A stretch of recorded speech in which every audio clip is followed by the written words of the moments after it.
Assalamualaikum, jumpa lagi dengan aku, Sulis. Terima kasih banyak ya yang sudah nonton videoku. Jangan lupa untuk di-subscribe.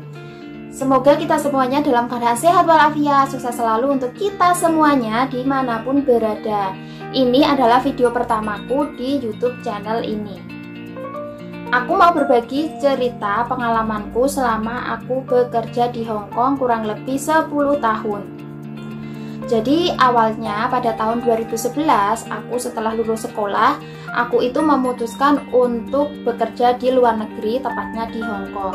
Jadi setelah lebaran aku masuk PT. Di PT itu prosesnya kurang lebih 4 bulan. 3 bulan proses di PT, 1 bulannya PKL di rumah orang.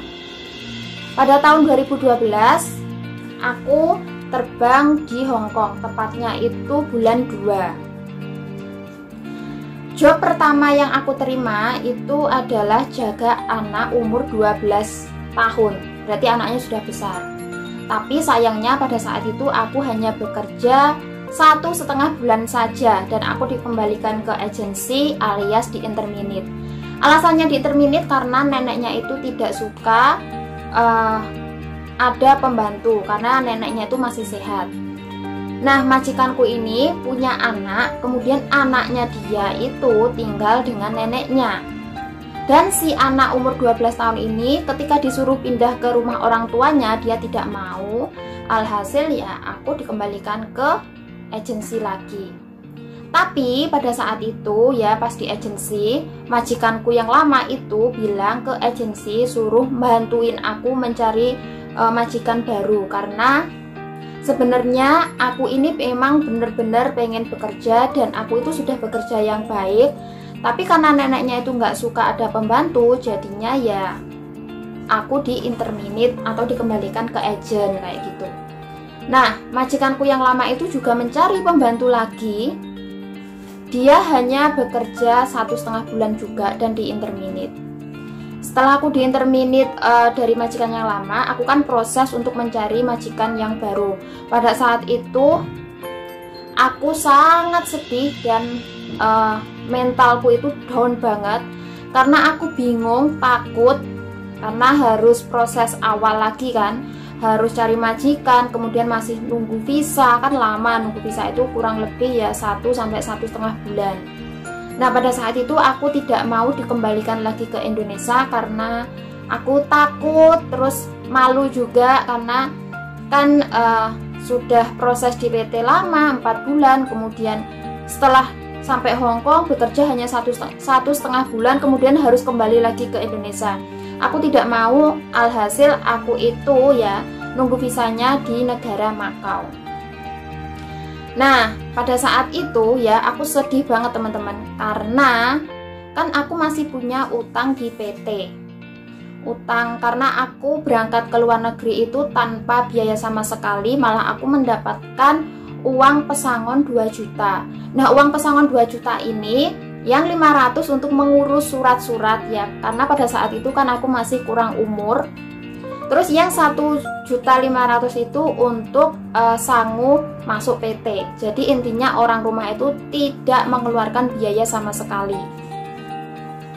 Tapi setelah sampai di Hong Kong aku hanya bekerja 1,5 bulan dan aku di interminate, mentalku langsung kena.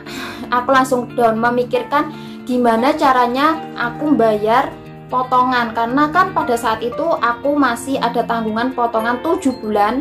Terus 1 bulannya itu $3.000. Berarti kalau dikruskan ke Indonesia itu ya 7 bulan kali $3.000 Hong Kong itu kan $21.000 Hong Kong. Berarti totalnya ya sekitar 22 sampai 23 jutaan ya teman-teman. Karena pada saat itu krus masih 1.800-an. Terus setelah di agensi ternyata tidak hanya aku saja yang kena kasus di interminate sama majikan, ternyata banyak juga. Dan itu membuat aku agak sedikit tenang ya teman-teman. Ternyata tidak hanya aku saja yang kena kasus seperti ini. Dan mulailah aku bangkit ya, cari majikan, nunggu visa di Makau, visa turun, aku kembali ke Hong Kong ya. Kemudian di majikan baru ini jobku adalah merawat bayi. Sedangkan pada saat itu ya, aku itu tidak punya pengalaman kerja sama sekali. Aku tidak punya pengalaman merawat bayi. Kalian sendiri pastinya tahu kan, orang Hongkong itu bagaimana kalau tentang bayi ya, dia itu pasti super cerewet, kemudian dia itu pasti nggak percayaan sama pembantunya, apalagi pembantunya itu nggak punya pengalaman menjaga anak. Tapi alhamdulillah wa syukurillah, ini adalah sebuah keajaiban. Aku merawat bayi tapi majikanku itu super baik, kemudian dia itu juga super percaya banget sama aku. Jadi aku itu bekerja itu nyantai, kemudian tenang, nggak ketakutan. Apa yang diajarin sama majikanku aku lakuin, dan alhamdulillah majikanku itu nggak banyak protes. Aku hanya diajarin 1-2 kali, setelah itu aku jalan sendiri karena majikanku itu bekerja. Jadi di majikan ini ya, aku hanya ada Singsang, Dathai, kemudian anaknya, dan aku. Satu rumah itu 4 orang. Keduanya ini majikanku cowok sama cewek bekerja, jadi di rumah itu aku ditinggal sendirian sama bayinya. Dan yang anehnya lagi, ini menurutku adalah keajaiban, di rumahnya itu tidak dipasang CCTV. Dipasang CCTV itu hanya 1 minggu saja setelah majikanku yang cowok itu kan bekerja, terus majikanku cewek itu juga menyusul bekerja ya, karena setelah lahiran cutinya itu habis, itu dipasang 1 minggu saja. Alhamdulillahnya itu anaknya tidak rewel sama sekali. Alhasil majikanku itu langsung percaya dan dia itu mencabut semua CCTV yang ada di rumah, karena tujuannya dia itu biar aku sebagai pekerjanya itu nyaman. Meskipun dia itu punya bayi dari anak pertama, tapi dia itu tidak begitu khawatir. Ya nggak tahu kenapa, apakah dia benar-benar cuek atau gimana, tapi itu membuat aku nyaman, karena kalau kita bekerja ada CCTV-nya kan kayak gimana gitu ya. Dan alhamdulillahnya sampai sekarang ya, bayi yang aku jaga umur 3 minggu pas aku masuk pertama kali di rumah majikan, sekarang ini sudah umur 11 tahun. Berarti aku bekerja di majikanku ini kurang lebih sudah hampir 11 tahun bulan 5 nanti. Jadi tahun depan itu aku sudah finish kontrak yang ke-6, 12 tahun. Sebenarnya aku sudah beberapa kali pengen pulang ya. Aku sudah ngomong sama majikanku, tetapi belum diizinkan. Dan aku masih nambah lagi, karena mungkin dia itu sudah nyaman dengan aku dan aku nyaman dengan majikanku. Jadi aku itu setiap selesai kontrak ya, finish kontrak itu langsung nambah lagi kayak gitu. Dan aku nggak pernah ada kepikiran untuk mengganti majikan atau aku cari majikan yang baru, karena aku bersyukur banget aku sudah mendapatkan majikan seperti dia. Karena aku takut nanti kalau aku ganti majikan, takutnya nggak cocok kayak gitu, karena kan sudah ada pengalaman sebelumnya. Di rumah selain jaga anak ya, di sini juga aku jaga hewan ya, ada kucing di rumah. Tapi nggak apa-apa karena aku juga suka kucing. Ini kucingku ya, gendut banget. Ini yang aku rawat sudah 8 tahun dan momonganku itu yang aku rawat sudah 11 tahun.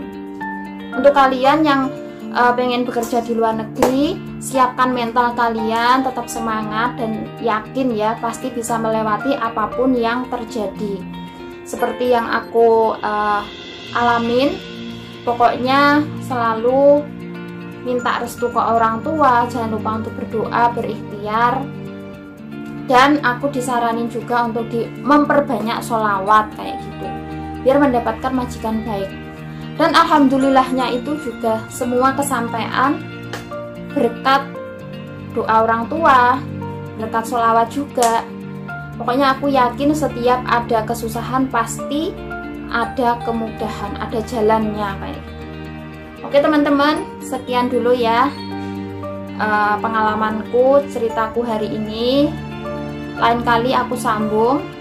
Terima kasih banyak yang sudah nonton. Jangan lupa untuk di like, comment, share, dan subscribe. Ketemu lagi di video berikutnya. Bye bye. Assalamualaikum warahmatullahi wabarakatuh.